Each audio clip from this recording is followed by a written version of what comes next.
Good morning बच्चों। Animal tissue part 2 में हम आज डिस्कस करेंगे कनेक्टिव टिश्यूज़ के बारे में। कनेक्टिव टिश्यू जिसमें हम डिस्कस करेंगे एरियोलर कनेक्टिव टिश्यू, टेंडन और लिगामेंट के बारे में, adipose tissues, skeleton connective tissues, okay, और फ्लूइड कनेक्टिव टिश्यू के बारे में हम बात करेंगे। कल इसके बारे में ये जो माइंड मैप है ये हमने डिस्कस किया था, तो काफ़ी कुछ इन्फॉर्मेशन कल आपको मिल गई थी। चलिए थोड़ा सा और डिटेल में इसको देखते हैं। आइए सबसे पहले एरियोलर कनेक्टिव टिश्यू के बारे में हम बात करते हैं। They are found in the skin. कहाँ मिलेंगे आपको? स्किन एंड मसल्स में मिलेंगे। अराउंड द ब्लड वेजल्स के आसपास मिलेंगे। नर्व्स के आसपास मिलेंगे। ठीक है। Functions of areolar connective tissue क्या फंक्शन होंगे? It फिल्स the space inside the organs. Organ के जो बीच में जो स्पेस होता है उसको फिल करने का काम करते हैं, सपोर्ट करते हैं इंटरनल ऑर्गन्स को, and help in repair of tissues को रिपेयर करने का काम भी करते हैं, वीजिंग टेयरिंग में काम भी करते हैं। ठीक है, तो this is the what areolar connective tissue. चलिए आगे बढ़ते हैं। एरियोलर कनेक्टिव टिश्यू में हमने दो नामों के बारे में बात की थी, टेंडन एंड लिगामेंट्स के बारे में।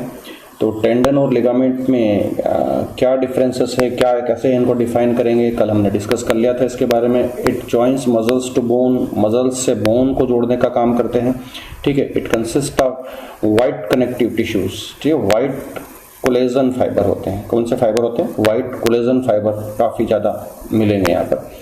It is strong and not flexible. Strong होते हैं और फ्लेक्सिबल नहीं होते हैं। ठीक है, इन दोनों को कंपेरेटिवली आप याद करिएगा, दोनों में डिफरेंस करके याद करिएगा, क्योंकि डिफरेंस पूछा जाता है कई बार।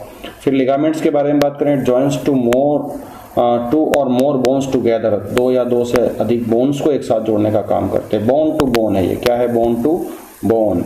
और यहाँ पर क्या है? Bone to muscle. ठीक है, टेंडन के लिए bone to muscle. It joints two or more bones together. It consist of yellow connective fibre. Yellow elastin fibre होता है। जैसे वाइट कोलेजन फाइबर होते हैं ना, ऐसे येलो कैसे होते हैं? इलास्टिन फाइबर होते हैं। तो इलास्टिन का मतलब इलास्टिसिटी, फ्लेक्सिबल होंगे वो। कैसे होंगे? It is elastic and comparatively flexible. Comparatively कैसे होते हैं? फ्लेक्सिबल होते हैं। ठीक है। So this is the very very very important question for exams point of view. Tendon और लिगामेंट में डिफरेंस कई बार आपसे पूछा जाता है। ठीक है, तो आप इन तीनों डिफरेंसेस को लिख सकते हैं, बिल्कुल ऑपोजिट है। ठीक है, ये यहाँ पर ये बता रहा है, पहला पॉइंट बता रहा है कि बोन, मसल्स टू बोन। ठीक है, मसल्स टू बोन बता रहा है। तो यहाँ पर क्या बता रहा है? बोन टू बोन बता रहा है। ठीक है, ये वाइट फाइबर के बारे में बात कर रहा है। तो ये किसके बारे में बात कर रहा है? Yellow fibre. वाइट फाइबर कैसा होता है? कोलेजन फाइबर होता है, टफ होता है, हार्ड होता है, नॉट फ्लेक्सिबल होता है। तो सीधी सी बात है, ये नॉट फ्लेक्सिबल होता है और ये कंपेरेटिवली फ्लेक्सिबल होता है। ठीक है, तो इनका डायग्राम्स भी देख लेते हैं एक बार, कहाँ इनकी पोजीशन होती है। आइए देख लेते हैं, डायग्राम देख लेते हैं। Oh yes, this is the diagram. Okay okay okay okay. चलो, डायग्राम के लिए हमने ये गूगल कर लिया। यहाँ पर हम देखें, ये लिगामेंट्स यहाँ पर शो हो रहे हैं। ये लिगामेंट यहाँ पर शो हो रहे हैं। लिगामेंट तो कहाँ दिख रहे हैं? लिगामेंट आपको ये एक बोन है और ये एक दूसरी बोन है, इन दोनों के बीच में आपको ये लिगामेंट्स यहाँ पर दिखाई दे रहे हैं। तो ligaments, these are the ligaments. Okay, तो ये तो हो गए हमारे लिगामेंट्स। अब टेंडन की बात है, तो टेंडन कहाँ पर देखने को मिल रहे हैं? टेंडन देखिए, टेंडन ये यहाँ पर देखने को मिल रहा है। टेंडन कहाँ पर है? ये टेंडन ये हमारा मसल है, स्केलेटन मसल है, स्केलेटन मसल। और स्केलेटन मसल से किसको कनेक्ट किया है? इस बोन से कनेक्ट किया हुआ है। तो ligaments are responsible for connection between the muscle and bone. Muscle and bone. ठीक है, और जो हमारे जो लिगामेंट्स होते हैं ये यहाँ पर भी बोन है और इधर भी बोन है। बोन टू बोन, ये लिगामेंट्स और bone to muscle, this is what tendon. ठीक है, तो आपको समझ में आ गया होगा। चलिए आगे बढ़ते हैं।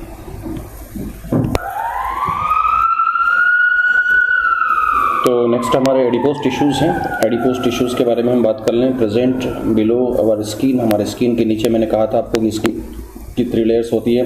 एपिडर्मिस के नीचे होती है डर्मिस और डर्मिस के नीचे होती है सबक्यूटेनियस लेयर। तो सबक्यूटेनियस लेयर में आपको ये जो टिश्यूज़ मिलेंगे, जो सेल्स मिलेंगी, एडिपोसाइट सेल्स, और जो टिश्यू जिसको हम कहेंगे उनको कहेंगे एडिपोस टिश्यूज़। ठीक है, ये तीसरी layer 1, this is the first layer, this is the second and this is the third layer of our skin, subcutaneous layer. और इसमें आपको जो टिश्यू मिलेंगे वो एडिपोस टिश्यूज़ मिलेंगे। ठीक है, एंड इंटरनल ऑर्गन्स कहाँ पर मिलेंगे, और ये आपके इंटरनल ऑर्गन्स में भी फैट डिपॉजिट होती है, वहाँ पर भी मिलेंगे। रेस्पॉन्सिबल फॉर ओबेसिटी, ओबेसिटी के लिए रेस्पॉन्सिबल है, मोटापे के लिए रेस्पॉन्सिबल है, क्योंकि इन सेल में लगातार cells do not divided, cell में डिवीज़न नहीं होता है। Increasing size due to deposition of fat, fat के डिपोजिशन से लगातार इनका साइज़ इंक्रीज होता रहता है। देखिए ये फैट रिजर्वायर है, यहाँ पर फैट डिपॉजिट होता गया लगातार, तो सेल का जो साइज़ है वो साइज़ लगातार बढ़ता जाएगा, और साइज़ लगातार बढ़ने से इसका जो न्यूक्लियस है, ठीक है, और अदर सेल ऑर्गन, यहाँ पे देखिए न्यूक्लियस, इसके mitochondria, Golgi body, all this complete cytoplasm shifted in peripheral area, पूरा पेरिफेरल एरिया में चला जाएगा। This is the speciality of such kind of cells. This cells never taking part in division, but due to continuous deposition of fat they increases their size and there will be finally responsible for obesity, obesity के लिए responsible होंगे ये। ठीक है, तो यहाँ आप ये डायग्राम बना सकते हैं। अब हम बात करते हैं बोन एंड कार्टिलेज की। कनेक्टिव स्केलेटन, कनेक्टिव टिश्यू के बारे में हम बात कर रहे हैं। बोन के बारे में आप बात करें, this is the diagram of bone and this is the diagram of cartilage. यहाँ पर कार्टिलेज का डायग्राम दिखाया गया है आपको। तो बोन के बारे में, bone can not be bent and stretched, bent और स्ट्रेचिंग इसमें नहीं होगी बोन में। Cartilage can be bent and fold easily at certain part. मैंने कल आपको ईयर पिन्ना के बारे में बात किया था, आपको उसको बहुत इजीली आप बेंड कर सकते हैं, ईयर पिन्ना। और ये नोज़ में भी आप देख सकते हैं, अपर पार्ट में और उसके लोअर पार्ट में ये कार्टिलेज ही है। ठीक है, ये दोनों ही कार्टिलेज है। और ये जो आपकी थाई बोन यहाँ पर दिखाई दे रही है, अदर हैंड्स की बोन भी हो सकती है, तो ये बोन है। Bone is the hardest part of the body, hardest part है। cartilage is a soft and flexible tissue. Bone, this may break and result in fracture। ठीक है, फ्रैक्चर हो सकता है, ब्रेक हो सकता है। Cartilage does not break and fracture, यहाँ पर फ्रैक्चर नहीं होगा। Bone is made up of calcium and phosphorus, bone में कैल्शियम और फास्फोरस काफ़ी ज़्यादा मात्रा में होता है। Cartilage is made up of the protein, salt and connective tissues. ठीक है, कनेक्टिव टिश्यू भी फ्लेक्सिबल होते हैं। ठीक है, इलास्टिन, येलो इलास्टिन फाइबर्स काफ़ी ज़्यादा मात्रा में मिलेंगे।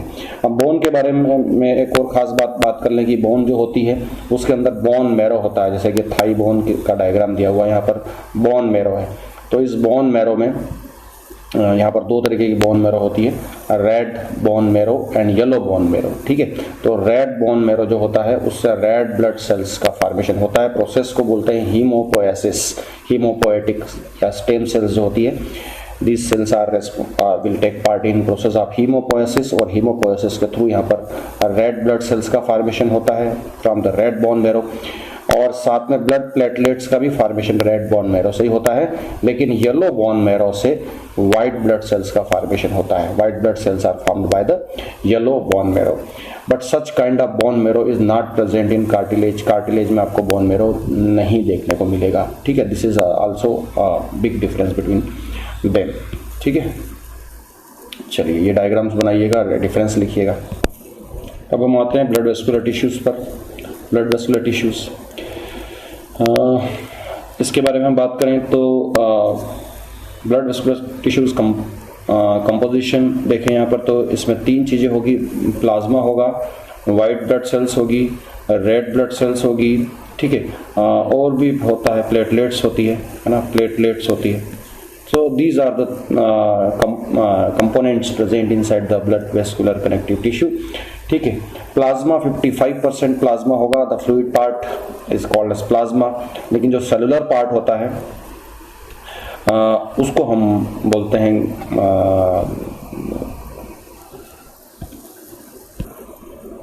उसको आप सेलुलर एलिमेंट्स कह सकते हैं। तो उसमें आएंगे वाइट ब्लड सेल्स आएगी, WBCs, जिसको अपन ल्यूकोसाइट्स कहते हैं, ल्यूकोसाइट। ठीक है, रेड ब्लड सेल्स जिसको हम एरिथ्रोसाइट बोलते हैं, एरिथ्रोसाइट, और प्लेटलेट्स जिसको हम बोलते हैं thrombocyte, thrombocyte. So these are the different components present in blood. Plasma present in 55% percentage, where white blood cells only 4%, 51% of red blood cells. Okay, and platelets also present in a definite percentage. अब हमारा जो blood vascular connective tissues हैं उनके क्या functions होंगे, तो यहाँ हम बात करें respiration, transportation of O2 and CO2, तो बिल्कुल सही बात है। आरबीसी जो हमारा रेड ब्लड सेल होता है वो 100% O2 को ट्रांसपोर्ट करता है, कुछ परसेंटेज कार्बन डाइऑक्साइड के भी ट्रांसपोर्ट करता है आरबीसी, लेकिन जो मैक्सिमम परसेंटेज जो ट्रांसपोर्ट होता है वो प्लाज्मा के थ्रू होता है। किसके थ्रू होता है? प्लाज्मा के थ्रू होता है।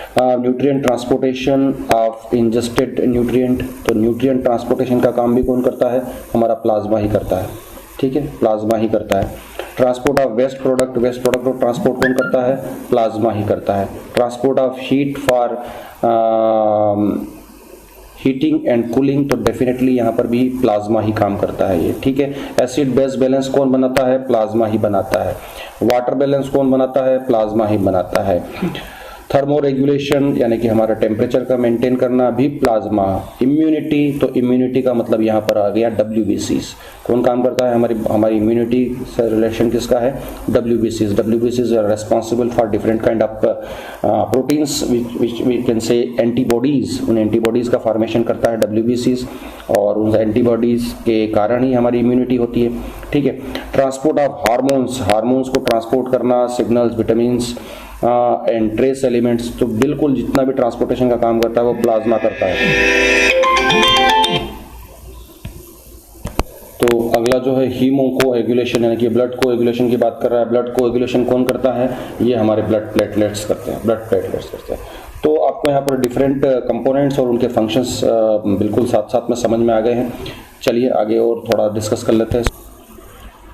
मैंने ये स्पेशल एक फंक्शंस ऑफ प्लाज्मा की स्लाइड बनाई थी, आप इसको देख सकते हैं। Number 1, suspension of blood cells and transportation of blood cells. बिल्कुल ब्लड सेल जितनी भी आरबीसी WBC एक जगह से दूसरी जगह जाएगी, प्लेटलेट्स जाएगी, तो वो प्लाज्मा ही उसको लेके जाएगा।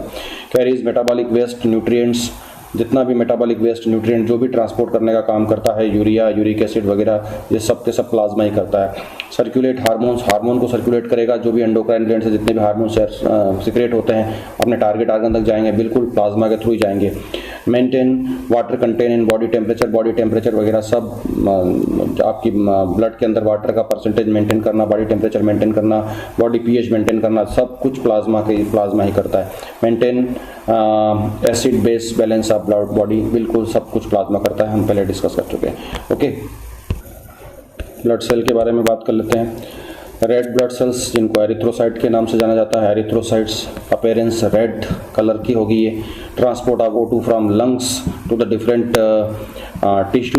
टिश्यूज़ तक लेके जाएगी, ठीक है। और वहाँ टिश्यू से जो CO2 होता है उसका 5% approximate 5% carbon dioxide from tissue to lungs, back to the lungs, वो भी करेगी, ठीक है। स्ट्रक्चर कंटेन हीमोग्लोबिन, इसके अंदर हीमोग्लोबिन होता है। हैव नो न्यूक्लियस, कोई न्यूक्लियस नहीं होता है, क्योंकि वहाँ पर साइटोप्लाज्म के अंदर बहुत सारा हीमोग्लोबिन प्रोटीन डिपॉजिट हो जाता है, जिसके कारण न्यूक्लियस और दूसरे सेल ऑर्गेनेल भी बस्ट हो जाते हैं, इवन माइटोकॉन्ड्रिया भी बस्ट हो जाता है। इसलिए हमारी ऐसी एकमात्र यूकैरियोटिक सेल है जो एनएरोबिक रेस्पिरेशन करती है, ठीक है।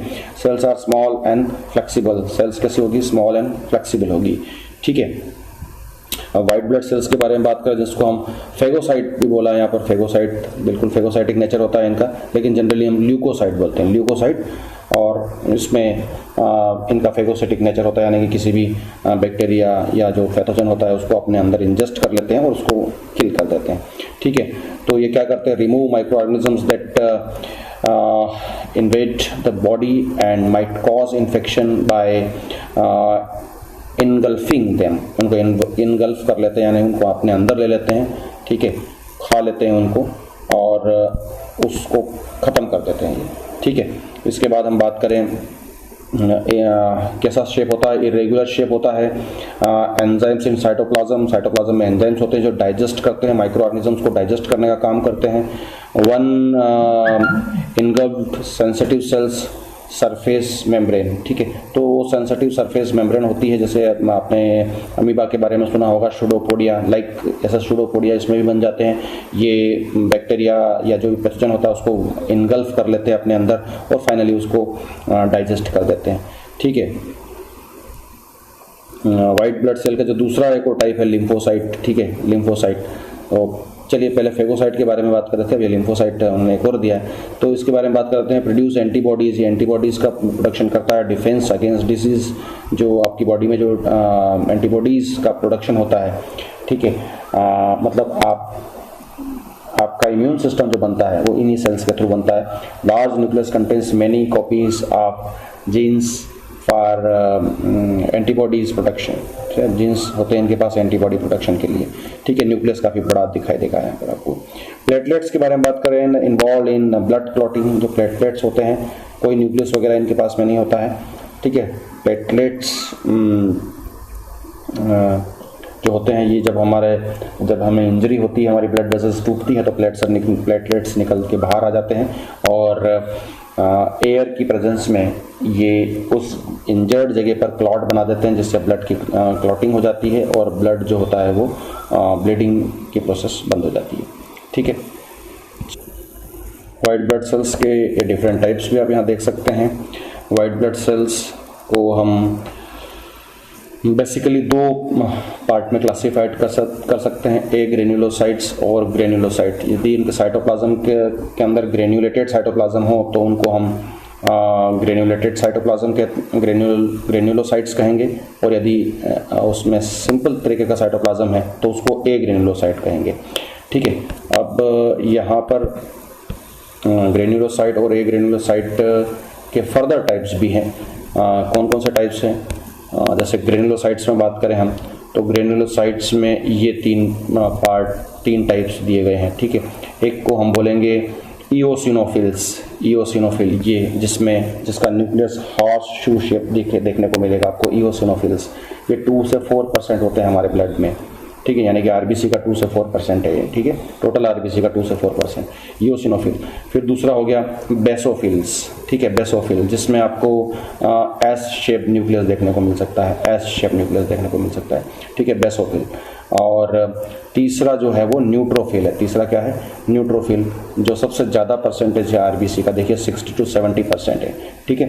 तो ये तीन जो हैं ये ग्रेन्युलोसाइट्स हैं। इन तीनों की स्पेशलिटी, जो तीनों की जो कॉमन बात है वो क्या है कि तीनों में ग्रेन्युलेटेड साइटोप्लाज्म है, इसलिए ग्रेन्युलोसाइट, और they can be differentiated on the basis of their staining dye, है ना।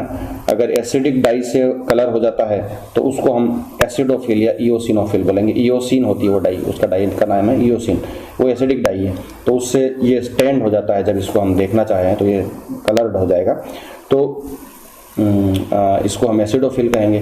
कोई बेसिक डाई अगर है, उस बेसिक डाई से अगर कलर्ड होता है तो उसको हम बोलेंगे बेसोफिल। और यदि कोई न्यूट्रल डाई जो होता है उससे कलर्ड हो जाता है, स्टैनिंग हो जाती है उसकी, तो उसको बोलेंगे न्यूट्रोफिल। तो ये जो इनका नाम पड़ा है ये on the basis of there staining techniques या स्टैनिंग डाई, किस डाई से ये स्टेन होंगे। अगर एसिडिक डाई से वो स्टेन हो गया, ठीक है, और आपने पहचान लिया, उसको आइडेंटिफाई कर लिया, तो वो एसिडोफिल। अगर बेसिक डाई से हुआ, एल्कलिक डाई से हुआ तो बेसोफिल, यदि न्यूट्रल डाई से हुआ तो उसको हम न्यूट्रोफिल कहेंगे, ठीक है। और दूसरे जो हमारे WBCs हैं वो हैं लिम्फोसाइट एंड ग्रेन्युलोसाइट्स, अगर जिसको अपन बोले ए ग्रेन्युलोसाइट्स। तो ए ग्रेन्युलोसाइट में फिर ये 2 टाइप आते हैं। कौन कौन से 2 टाइप आते हैं? एक तो हमारा है लिम्फोसाइट और दूसरा है मोनोसाइट, लिम्फोसाइट एंड मोनोसाइट, ठीक है। तो लिम्फोसाइट जो होते हैं ये 20 to 25% आरबीसी का होता है, मोनोसाइट जो होता है वो 3 to 8% होता है, ठीक है। और जो मोनोसाइट होता है वो उसमें सबसे बड़ा न्यूक्लियस देखने को मिलेगा आपको। मोनोसाइट में बड़ा न्यूक्लियस देखने को मिलेगा आपको, ठीक है। और इन दोनों की स्पेशलिटी ये है कि इनमें जो साइटोप्लाज्म है वो नॉन ग्रेन्युलेटेड है, ठीक है। और जो लिम्फोसाइट हमारा, ये देखिए लिम्फोसाइट की खास बात यह है कि ये T cytotoxic cell, T helper cell, B cytotoxic cell, ठीक है, और एन के सेल, ठीक है, नॉन किलर सेल्स, ये इस तरीके की सेल्स भी 3 तरीके की सेल्स बनाता है, यानी कि स्पेशली एंटीबॉडीज़ बनाने का ये काम करता है, ठीक है। तो these are the different kind of white blood cells. Connective tissue में इनके अलावा एक और नाम आता है, दैट इज लिम्फ। क्या नाम आता है? लिम्फ नाम आता है, लिम्फ। तो लिम्फ क्या है? लिम्फ है ना। तो लिम्फ जो है वो क्या है कि एक तरीके का ये भी हमारा वेस्कुलर कनेक्टिव टिश्यू ही है, लेकिन ये ब्लड वेजल्स के अंदर नहीं होता है, ब्लड वेजल्स के अंदर नहीं होता है। ब्लड वेजल्स से बाहर निकलकर इंटरसेलुलर स्पेस में डिपॉजिट हो जाता है। इसके अंदर WBC होते हैं। क्या होते हैं? WBC होते हैं, और WBC और प्लाज्मा होते हैं। WBC और प्लाज्मा होते हैं। तो WBC होते हैं तो सीधा सा इसका फंक्शन क्या हो गया कि ये डिफेंस का काम करता है, ये माइक्रो ऑर्गेनिजम्स को किल करने का काम करता है, पैथोजन को किल करने का काम करता है, हमारे टिश्यूज को प्रोटेक्ट करने का काम करता है। ठीक है। और दूसरी खास बात ये कि जो ये लिम्फ होता है ना, अब जो हमारा ब्लड वेस्कुलर सिस्टम होता है, वो ब्लड वेस्कुलर सिस्टम तो क्लोज टाइप का ब्लड वेस्कुलर सिस्टम है, यानी कि जब ब्लड यहाँ से एक जगह से चलता है, हार्ट से चलता है और हार्ट को चला जाता है। ठीक है, डायरेक्ट कभी भी किसी टिश्यू के कांटेक्ट में नहीं आता है। तो टिश्यू, ये जो हमारे टिश्यूज होते हैं, टिश्यू और जो हमारी ब्लड कैपिलरीज होती है, ब्लड कैपिलरी के बीच में क्या भरा हुआ होता है? लिम्फ भरा हुआ होता है। तो इसका मतलब ये होता है कि जो भी मटेरियल ब्लड से टिश्यू के अंदर जाएगा, जैसे न्यूट्रिएंट जाएंगे तो वो लिम्फ के थ्रू जाएंगे। ठीक है, ऑक्सीजन जाएगा तो वो लिम्फ के थ्रू जाएगा। अब ये जो टिश्यू है हमारे, ये CO2 बनाएंगे, ये वापस से ब्लड वेजल्स के अंदर जाना चाहिए, बैक टू द लंग्स जाना चाहिए। तो ये इस टिश्यू से निकलकर लिम्फ में जाएंगे, फिर लिम्फ इसको जो है वो ब्लड वेजल्स को देगा, कैपिलरीज को देगा, फिर लंग्स के पास जाएगा। इस तरीके से एक्सक्रेटरी मटेरियल भी इस टिश्यू में जो बनेंगे वो पहले लिम्फ में जाएंगे और लिम्फ से जाने के बाद में फिर वापस एक्सक्रेटरी ऑर्गन तक जाएंगे। तो exchangation of nutrients and excretory material is also a function of lymph. तो इस वीडियो में इतना ही। हमारे कनेक्टिव टिश्यूज जो है वो लगभग कंप्लीट हो गए हैं, और अब हम नए वीडियो में, जो नेक्स्ट वीडियो आएगा उसमें हम प्लांट में बात करेंगे, different hormonal regulation in plant. Sorry, हम नेक्स्ट वीडियो में बात करेंगे muscular connective tissue, muscular tissues के बारे में। ठीक है, मस्कुलर और नर्वस टिश्यूज के बारे में बात करेंगे। चलिए, आज के लिए इतना ही। बहुत बहुत धन्यवाद। डिस्क्रिप्शन बॉक्स में जो क्वेश्चंस दिए हैं उनको सॉल्व करिएगा। सबसे पहले वीडियो को देखिएगा, वीडियो देखते जाइएगा, नोट्स बनाते जाइएगा, नोट्स कंप्लीट हो जाएंगे आपके, डायग्राम्स बनाते जाइएगा। 2 बार देखिए वीडियो, 3 बार देखिए, समझिए, और उसके बाद में डिस्क्रिप्शन बॉक्स में जाइए और जो क्वेश्चंस हैं उनको सॉल्व करिए। ठीक है, बहुत बहुत धन्यवाद।